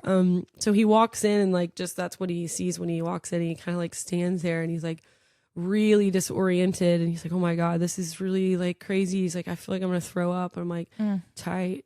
Like, yeah, you must be really going through a lot. This is motherhood. So sorry for your pain. Sorry to inconvenience you. No, so then Katie came over. You know, she got there about 2 hours. And who is Katie? Katie is the midwife that made sure my butthole was fine. Yeah. And it was? Yep. She got there and God, she's so amazing. I love that woman. And she ended up like leading Logan to into the cord cutting and he did a great job and it was probably like super emotional. So again, like back to the list, man, like the one thing that was going to keep me from having this magical experience was the cord. And then look at the outcome. Like I didn't even cut the cord, you know? And so I think that, you know, that's just kind of like a lesson in itself is like just that first thing that your mind tells you, that lie, like, oh, I can't do this because how would I do that? Well, that's probably the least of your worries. So just keep on doing the work and see how it works out. Like, again, don't force anything. Yeah. But so, so he got to cut the cord and then just chilling. It's crazy. We're supposed to, you know, manifest, you picture, you observe, you list, you think, and then yet, I forgot where I was going with this. And yet you're not supposed to picture it and play it out because it's not going to play out how you picture it is what I was thinking. Yeah, like, we're pretty misled when, in the terms of like true manifestation. And I believe when I say that word, and I've said it a lot in this, obviously, but it's because it needs to be understood a little bit differently. It's not woo-woo at all. Like birth is manifestation. It's literally something coming to fruition. Like it's life in action, you know, and being specific is really important, whatever that means for you. Because the universe will laugh at you and be like, you said you wanted this, but you weren't specific. So it's like, oh, that's happened too many times. I'm like, absolutely. Dang it. It's like, oh, you got me again.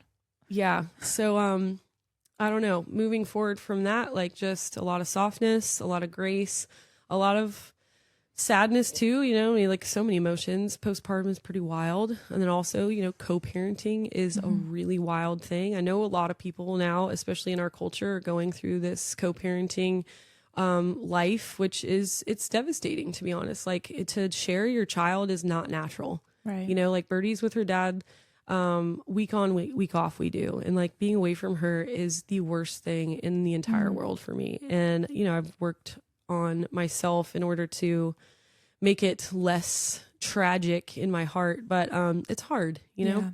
And but I will say that Birdie's father and Zeppelin's father are absolutely in love with them, like love their children so much. I am so proud of both of those boys, men. Okay. That's so fun. Men, for sure. Men. No, they're wonderful, you know, Yeah, and like, that's just good. because they can't, show up for me, like that's a lot of thing too, is like recognizing it's not all about me, Yeah. you know, which it felt like it should be a lot because more. they feel they're yours. You know what I mean? Yeah. So yeah, I'm sure you have that attachment. It's like, these are mine. Yeah, it's hard to share, Yeah. you know? Yeah.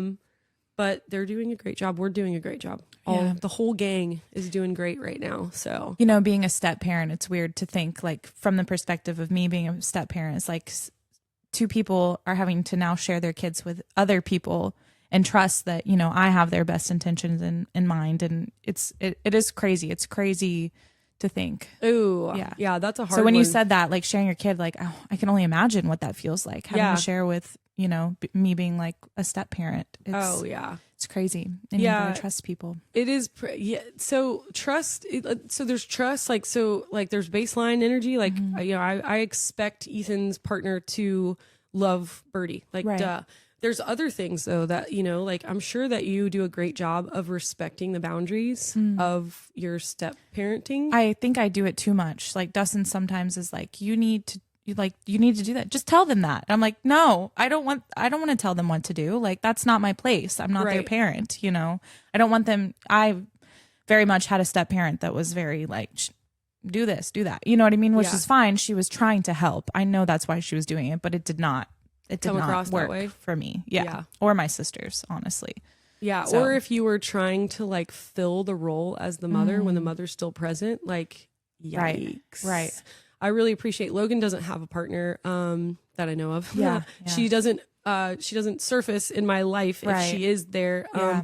And there's honestly a lot of respect that I have for him if you know, if he's keeping it quiet or if she doesn't exist. Like, thank you so much, because like it's hard enough to share, but like when there's another woman involved and like It's still new too. yeah, that's the thing. And it's just like having to navigate those waters is really challenging and make sure that everybody is like respectful, but Right. also that people stay in their own fucking lane too, though. You know, like things came first, Right. and you got to respect that and know that the past does exist, even though you don't want it to sometimes, you know? So, it's been that's- interesting. It's hard too. Like, I mean, we all have a very great dynamic. Their mom and her boyfriend and me and Dustin, like, we're all great, you know? So that's nice when everybody can get along like that. Yeah. And be mature adults for the kids. That's important. You know, Yes. there's no reason to have the bullshit in there. The kids are the priority, you know? It's wild. It is wild. It is So, very wild. all good though. All So- wonderful. You said you learned softness and grace. Is that stuff you still carry with yourself in your everyday life, something you've learned from your birth story, or did you find new stuff after you were out of this powerful setting where you're holding your baby and it's all fresh and new? What do you feel now about it? Yeah, definitely still grace, still working on softness, still working on like trusting I really Yourself or others or both? both maybe. I think that that's a big thing, is like if you can't trust yourself, you can't trust other people. So, Right. but like, you know, the protocol in, you know, graduating from trusting yourself 101 is really not something that we talk about as like a culture as much as I think that we should. That's something that I would like to really instill in my children, is self-trust, just because it took me a really long time to even just scratch the surface of that, you know? So, yeah, I'm trying to be softer, trying to not decide that something is the way that I say it is and letting it just be, you know, so less control. Observing. Yeah, because I mean, if I could surrender control in such a like a potentially life altering scenario, then I have the capacity to surrender control in other aspects. There's some parts of your life it's really hard to let go of control. Sometimes Especially because when it hurts. yeah, when Yeah. you don't want to, Mhm. you know, like that's the biggest thing, is like Yeah. not wanting to let Yeah. go is the issue. So But that is actually like where I found that I've had my most powers, when I've been like, you know what? This is not mine to have anymore. This is not mine to hold control, to try to understand. And then I've come to find out later on, okay, that's why that was happening. You know, you can't see it right now, but the plan is bigger, obviously, as Yes. we've learned many, many times. It's surrendering. And then you are like, oh, this is why I had to surrender that. Yes. And holding on so tight. Exactly. And it's so wild because really, if you think about too, if it's involving another person, it's really hard, especially when you love them and you just want it to be different or whatever the story is. Right. But you think like back to just energetics of like back to just like the simple foundational, because there's not a person in the world that can't understand that like Birdie should not have been present whenever I was in that state unless she was also supported. Okay. Right. That's normal. So, but when we start getting into the energetics of like romantic relationships, it gets kind of like wobbly or woozy, but Right. or relational like family stuff, you know? Yeah. So, but what I've learned big time is like you can want it all you want, you know, you can wish it all you want, but until you're able to surrender, like you don't even know what you might be blocking for them. Right. You know, because everybody's on their own path, everybody's on their own learning journey or whatever. And so if you're wanting it to be, and it could be so beautiful, because that's the thing too. It's like normally the things that I want, they're not bad. Like I'm Right. not malicious. Like I don't Right. wish ill upon anyone. Like Yeah. it's like I want beautiful things. I want like wonderful things. I want big, great, open, vulnerable, honest, wonderful. You know what I mean? Like the Yes. list goes on of just like absolute. Like I'm like, why wouldn't you want that? Yeah. You know, They it just can't doesn't- see it. No, They can't see and it the way you you might be can. keeping them from Yeah, seeing it yeah. in like trying to force something that's just presently not occurring. Right. And so I think that if I could, the more that I go back to that day that I like existed in that place, one, it reminds me of like I am very powerful in my presence, in my connection to my breath, in my ability to trust myself. Like those are really my fundamental things now because of my body. birth. Yeah. In And my a body. lot of people don't have that power No. or know what That's it's a lot like. where Or, suffering, yeah. a lot of suffering comes from the inability for the mind and the body to connect. So Right. I have epic mind body connection. And I think my birth proved that to everybody. Yeah. So now it's just like going back and being like, well, remember how you did it that way? Like you just did the work and then you surrendered over and over and over Right. again. And so, yeah, it's just remembering that, you know, Right. because in the same way of the birth, like if I would have tried to control it, like it could have ended in death. Like, you know, when we're talking about again, family or romance, like, you know, it's very unlikely that it's going to like end in death if it doesn't go a certain way, Yeah. but it could end in the death of that relationship. Yeah. And so it's like, to me, everything is literally the same, Right. all connected. Yeah. And so, it's just been, yeah, It's a pattern. interesting. Yes. different scenarios, but same pattern. Absolutely. Essentially. Yeah.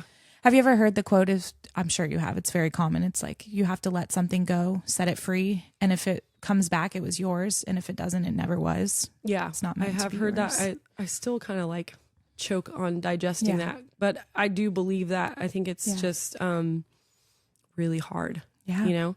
And there's a quote too, when the pain is deep, you have to let it go over and over and over again. That sucks, dude. It just sucks. So, yeah, sounds fun and easy to talk about, but letting go is really one of the most challenging things, but you can do a lot of cool shit if you let go. Right. Right. Absolutely. So, on the topic of what you took away from your birth, is there something that you want your girls to learn from you? Yeah. Which I want it to take less time for them, to trust, relax and trust. Relax and trust in every aspect of their lives. Like I want them to be so fully like in their body and in their mind, like conscious, you know? So like I have a lot of rules that might seem kind of rigid. Like I think that screen time is bullshit. I think that of course I allow it because it's very common. Like I would be, and I'm not trying to be weird, but Right. like no phones. Like I don't want Birdie to have a phone until she's like 16 or something. Like That's how until I'm it's gonna like be. necessary. My mom was like that, and I am so grateful for it. Yeah. Every day that she had some parts of her that were strict in my eating habits and anything, Yes. screens, eating habits, TV shows. And now as an adult, I'm like, that's why she was doing that. And I get it. Absolutely. It's not rigid. It's not weird. Right. Like, no, I don't want you drinking blue drink. Like, Right. dude, you're going to have your period in And a few years. caffeine, like Yeah. extreme amounts of caffeine. Yeah. No, there's It's- just a lot. And especially absolutely. too, I'm like really, I love like the menstrual cycle. I love pregnancy. Obviously, I love birth. And I love that I get to teach and guide them like through that because there's so much like lack of understanding and wisdom in that regard of like, you know, what's happening and like, why do I feel this way? So I'm really excited to be able to lead them in that way of just support and making it fun, you know, Right. like not this. And this is how I am with teaching too. Like I like to look for ways to make shit that sucks actually fun, because like healing doesn't have to be always hard. You know, it is really hard, but it can also be romantic, you know? And I think that with anything that we're trying to do, we can make it like more beautiful and more romantic and just like also not that big of a fucking deal too. Right. You know, like let's just not make it so Right. serious. Chill. I mean, I'm telling myself when I say that. Yeah. But I mean, just like in a yoga class, you know, it sucks while you're doing it, but you know you're doing it for the way that you feel afterwards. You know that you're looking for that freedom, that release essentially that you get from it. It's like, that's why we do it. Like the whole thing. It's a flow of life, everything. The hard parts are what bring us to the peak, essentially, of the mountain, the beautiful things. Yes, the contractions. Exactly.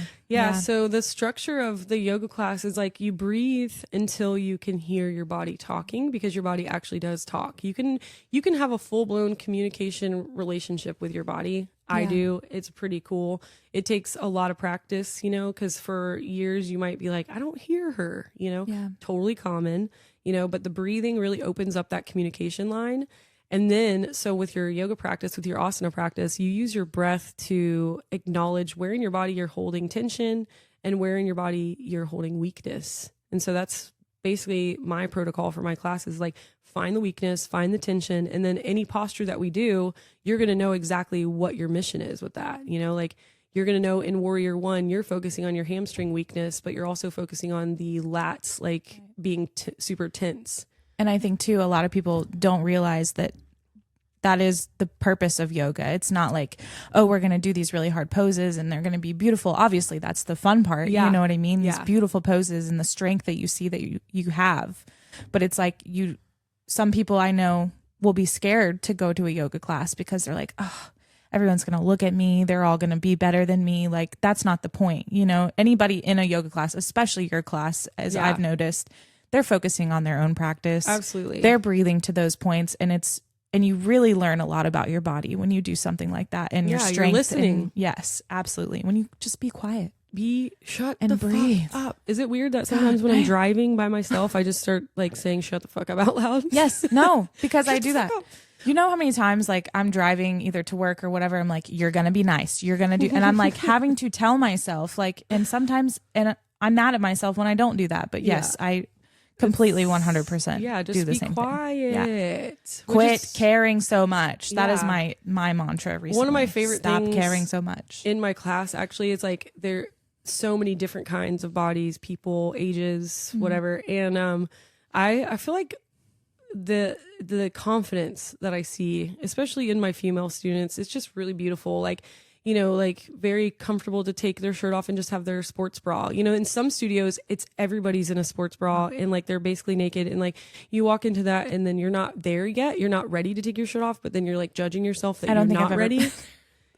I might have once, but I don't know. It's a different, like, I don't know if I would do it because my tits are so huge, but it'd be like very distracting. But like, be like, I'm coming back to this class. Your head movement was so funny. Like, what? So but I like seeing the women in my class just like feeling themselves and not giving a fuck about anybody that's around them. And when you're doing it correctly, you really can't look around, you know? Absolutely. You're so geared to the inner world that like the outer world like barely exists. However, you're being supported by the outer world in that space. I mean, talk about paradox. Like how cool. Like you're literally going inward but supported fully outwardly. And like, the best classes are when there's a bunch of people and you're all breathing and moving the power in that. Like you're supported by the people around you. Nobody's looking. Sometimes my eyes are even closed, you know, and it's just like, it's so powerful. It really is. It's giving me chills. Like, and I get chills all the time when I feel like sometimes I'll shut the music off and just listen to everybody breathing in sync. And I'm just like, dude, I don't know if there's anything cooler than this. Yeah. So, Okay, so on the subject of your classes, of we've talked them up now that everybody knows Rebecca's amazing. You guys should absolutely go see her. Are you working on anything right now? Is there anything in the works for you? Anything you're excited about? Yeah, I'm really excited. I'm actually finally excited. To be honest, I just walked into my 3rd year of my business. The first 2 years, like I had a newborn and a lot of family shit and a lot of like mending of my heart and kind of there was days where I would get to the studio and it would just be like kind of heavy for me because it was so much responsibility.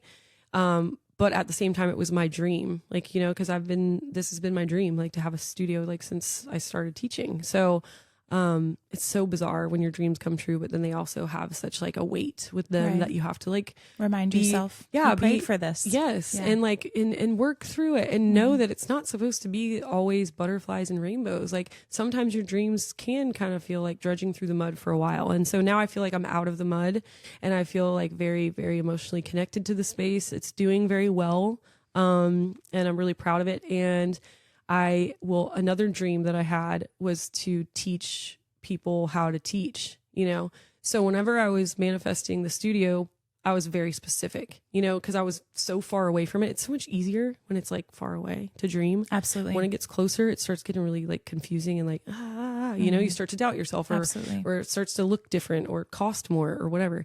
So I had this dream like that whenever I had the studio, the teachers that worked for me would also be educated by me, which is sounds pretty fucking arrogant. No, that's amazing. Yeah. So, and no, I get it though. I mean, honestly, that's anybody's dream when they own a business, like to train somebody in their way. Like, it makes sense. I guess so. It just seems, I think when we're mixing like business and like, something that also feeds your soul, it just gets so sticky sometimes. Yeah. And I think you also want to make sure that people know the foundation that you have. Yes. And they're representing you. And that makes perfect sense to me, that you want the people that represent you to be like guided by you essentially from the beginning. I think that makes perfect sense. Like to understand the assignment, basically. Yeah.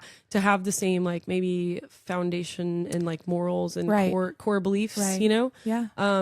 And so this past like 6 months, which, I knew that when it was time, it would just I would be led. And there's about 5 women that have approached me and been like, will you ever? And I was like, damn, like, and it was all kind of within the same time frame. So I think that in January, I'll be having a teacher training for who will be like the forefront of my business. Like they'll run the show. And then after that, I would, by then Zeppelin will be a little bit older when I get all of that in place. And then I hope to like be traveling and teaching breath work all around the country. Is it a 200 hour? It's like first.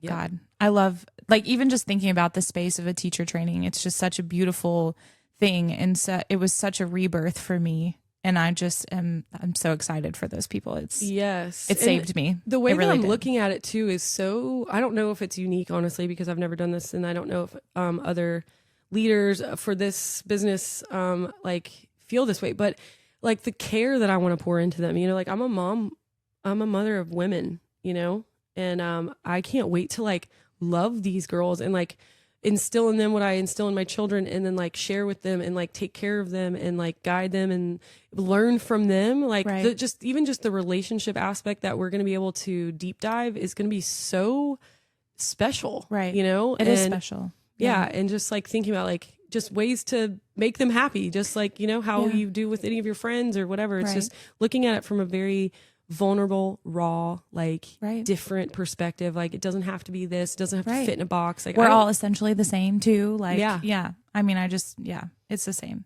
Yeah. I'm excited. I feel like a lot of women are looking for something like that. The community, that's the whole reason I even started this podcast is like for that community, for that caring energy of women. I want us all to that's the word, nurture each other. Yes, absolutely. And to know that you're not like, you're not alone. Like the way that you feel is very normal and valid. And valid. Absolutely. And we are not against each other. We are for each other. Yeah. That is my number one thing. But also, if you suck, you can't sit next to me. Yeah, you gotta do better. You gotta vibrate on that higher frequency, because we're not sucking me dry. You're not sucking me dry. Seriously. Yeah, you have to earn your spot next to me, not in a cocky way, but in an energetic way. Right? Absolutely. Because you can't afford it. Like, No, going back to because self-care. I've worked really fucking hard to be where I'm sitting, Exactly, and having this peace. Yes, exactly. absolutely. I feel that.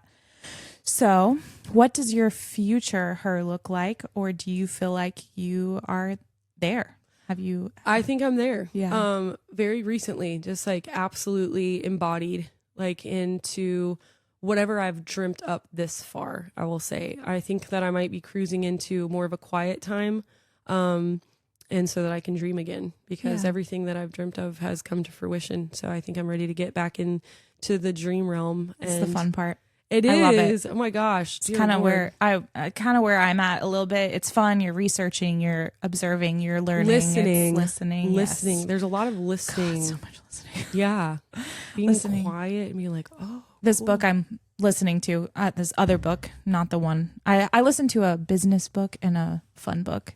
My business book is like standing on the shoulders of giants is what they're saying. Like you're not the first one to be here, and you're standing on the shoulders of other people who have done it. So you're listening to what they did, and you're essentially following their pattern, because back to those patterns, we all have a very similar pattern. Yes. And making it like you understand sun salutation A, right? Mm-hmm. So it's like a series of postures. When you first start, they're so like hard and weird and foreign. And then once you get to realize, oh, I'm doing the same shit over and over again. And then you refine it. Like, I love yoga. It's such a representation of life. I want to go back to your class. Please do. Speaking of your class, where can we find you? Where can we follow you? Okay, so the studio is called GLW Hot Yoga. It is located on the beach, but it is right over the Hathaway Bridge, so you don't have to like cruise into like any weird traffic. So you get off the bridge, you take that left onto Navy Boulevard, formerly Thomas Drive, and you take a right on McKelvey across from the Navy base, and you just cruise down, and we're in that industrial park area. And so I've got a full schedule, Monday, Wednesday night. So tonight, 6 p.m., tomorrow, 9 a.m., Monday, Tuesday, Wednesday, 6 p.m., Thursday morning, 9 a.m., and Sunday morning, 9 a.m. And then also on Saturdays now, I am teaching a just fun class at Yard Bar downtown. Oh, fun. Yeah. So they've got this cute little coffee shop called Cowboy Cosmo Cowboys. Cute. Cowboy Cosmos. Huh, I didn't know up. they had that. It's so cute. And they've got little biscuits. I haven't been in there yet. I need to go in there. It's very awesome. I love and that. like, so this, I've heard good things though. This class is like not, roll out of bed. Don't make any excuses. All we're going to do is like stretch a little, breathe a little, and be together, because there's the farmer's market down there. There's all these new businesses that are very much vibing on Saturday. It's such a, like, I want this to be more of a community building class, and not like, be ready to get your ass kicked if you come into my studio. We were down there and they were like playing music and like, I play the air guitar. You didn't know? But they were like playing the air guitar. They were playing the guitar, and it was like we were walking around. It was super cool. It was like felt like there was stuff going on, Yes, which is cool. Yes, I love downtown right now. I love that I get to be a part of it. And then also Current. Are you familiar with Current? Mm-mm. Are you familiar with Baywitch? Yes. Okay, so Baywitch is now Current. Oh, okay. So it's right there on, what is that, Harrison? Mm-hmm. I think so. Yeah. Don't ask me road names. I'll tell you it's by the bad. big thing, but I don't know. Over there by yonder big thing. Yes. So at Current, which is also downtown, the second and fourth Thursday, so tomorrow, I'm teaching a free breathwork class. So it's about 45 minutes. Like, you come, you chill. They got little snacks there and stuff, and there's all this like apothecary and cute like Love local that. stuff. Super cute store. Yes. And so like everybody just chills. Like, you can sit on the couch, you can sit at the table. And then I lead you through this breathwork journey that's pretty trippy. You can come as a complete beginner if you've never breathed before. It's really, and it's free, So free. if you're interested Get in out learning there. breath, which breathwork is literally like my number one thing, like right now in my practice, in my self-care practice, it's really all about like deep diving this like breathwork being basically Control. magic. Yeah. Yeah. Yeah. So there's that. There's breathwork free. There's $10 yoga on Saturdays, and then there's the studio on the beach. So And what lots are of your options. handles? Your Instagram? Gypsy Life Wellness, which is like I post a lot of my kids and like cooking and stuff on that. And then GLW Hot Yoga is the studio's Instagram, which honestly I forget to post on that, but I try to just at least keep the schedule and like do some fun posting on there. So either of those. Also gypsylifewellness@gmail.com if you want to email me.